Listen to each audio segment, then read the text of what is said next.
अयोध्या में प्रधानमंत्री नरेंद्र मोदी जी एक रैली को संबोधित करते हुए उन्होंने बयान दिया है दोस्तों कि आप अपनी विरासत को संभाल कर रखें तो आपकी देश की नई ऊंचाई तक लेकर जाती है। आप अपने देश की विरासत को संभाल कर रखें, से आपको प्रेरणा मिलती है। आप अपने देश की विरासत को संभाल कर रखेंगे, सही मार्ग दिखाती है। दोस्तों पुरानी विरासत की बात की जा रही है। दोस्तों आपको याद होगा कि बाबरी मस्जिद भी अयोध्या में ही थी। इन समुदाय से बिलोंग करते हैं, उनका हमेशा ये आरोप होता है कि हमारी बाबरी मस्जिद को शहीद की गई है। और क्या भारतीय जनता पार्टी पुरानी विरासत को लेकर और नए राम मंदिर को लेकर राजनीति कर रही है दोस्तों, जो कि भारतीय जनता पार्टी पे हमेशा ये आरोप लग रहा है कि राम मंदिर पर भारतीय जनता पार्टी लोकसभा चुनाव जीतने का पूरी प्रयास कर रही है। दोस्तों पहले वो प्रधानमंत्री जी का आप बयान सुनिए जो अयोध्या में पुरानी विरासत को लेकर दे रहे हैं। दुनिया में कोई भी देश हो, अगर उसे विकास की नई ऊंचाई पर पहुंचना है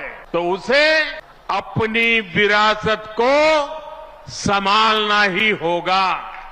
हमारी विरासत हमें प्रेरणा देती है, हमें सही मार्ग दिखाती है। दोस्तों भारतीय जनता पार्टी पे आरोप लगाए जा रहे हैं कि न्योते नहीं दी जा रही हैं। इसको लेकर एमआईएम पार्टी के प्रवक्ता वारिस पठान ने भी बयान दिया है दोस्तों कि हमें न्योता मिले या ना मिले, हम मरते दम तक अयोध्या में नहीं जाएंगे, क्योंकि बाबरी मस्जिद को शहीद करके वहां राम मंदिर बनाया जा रहा है। हम मरते दम तक नहीं जाएंगे। दोस्तों वारिस पठान बयान दे रहे हैं दोस्तों, वह भी बयान आप अपनी स्क्रीन पर सुनिए।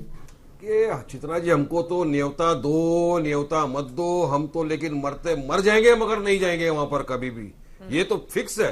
अरे 6 दिसंबर 1992 को हमारी बाबरी मस्जिद को धोखे से शहीद कर दिया आपने, और उसकी जगह पे अभी आप मंदिर बना रहे हो, और आप पूरे देश के अंदर बीजेपी ने एक ये पॉलिटिकल इवेंट बना दिया है इसको। बाबरी मस्जिद को तोड़ने में 1992 में अगर किसी का अहम रोल रहा दोस्तों, तो उसमें भारतीय जनता पार्टी की राजनेताओं का रहा है। दोस्तों आपकी जानकारी के लिए बता दें, उत्तर प्रदेश में उस वक्त भारतीय जनता पार्टी के ही नेतृत्व में रहते हुए दोस्तों बाबरी मस्जिद को तोड़ी गई थी। उस वक्त के मुख्यमंत्री कल्याण सिंह थे और इन्हीं के ही देखरेख में तोड़ी गई थी, और इसके बाद कल्याण सिंह इस्तीफा दे दिए थे। और उस वक्त दोस्तों प्रधानमंत्री बीपी नरसिम्हा राव थे दोस्तों, और उन्होंने भी सदन में कुछ सफाई भी दी और कुछ निंदा भी किया दोस्तों।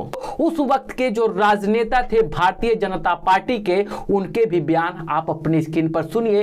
बाबर ने जो एक बार मंदिर को समाप्त करके यहाँ पर ढांचा खड़ा किया था, वैसे ही हमारे प्रधानमंत्री यदि सोचते हैं वो दूसरे बाबर बन करके फिर यहाँ पर मस्जिद बनाएंगे, तो वो समझ लें जब दूसरा बाबर यहाँ भारत में बर्दाश्त नहीं किया जाए। क्या समझते हो कि हम कोई गोलियों से डर गए थे? जब 30 अक्टूबर को आप यहाँ आए थे, क्या उस दिन आप इस इमारत को नहीं गिरा सकते थे? गिरा सकते थे, क्योंकि गोलियां कम पड़ जाएंगी लेकिन सीने कम नहीं पड़ेंगे जो गोलियों का मुकाबला करने के लिए तैयार नहीं है। नरसिम्हा राव उस चुनाव घोषणा पत्र के अनुसार इस अगर मंदिर को मस्जिद के रूप में परिवर्तित करना चाहेंगे, भगवान रामलला को हटा करके इस मंदिर को मस्जिद बनाएंगे, जिस दिन मस्जिद बना देंगे उसी दिन ढांचा हट जाएगा।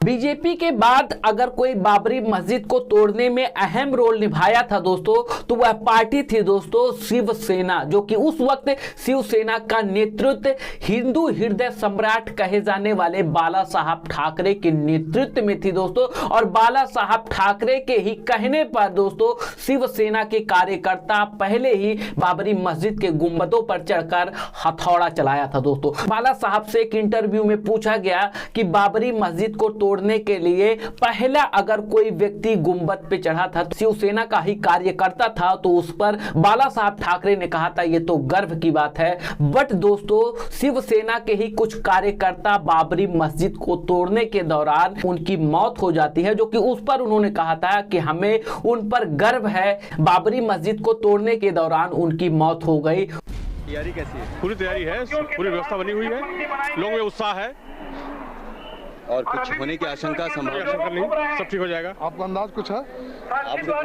आपको कुछ अंदाज है? तो शांत व्यवस्था बनी रहेगी, सब ठीक रहेगा। आज इस ढांचे को गिराना, आज पक्का गिरा लेंगे। पक्का गिराने के उद्देश्य से तो हम लोग आए हैं।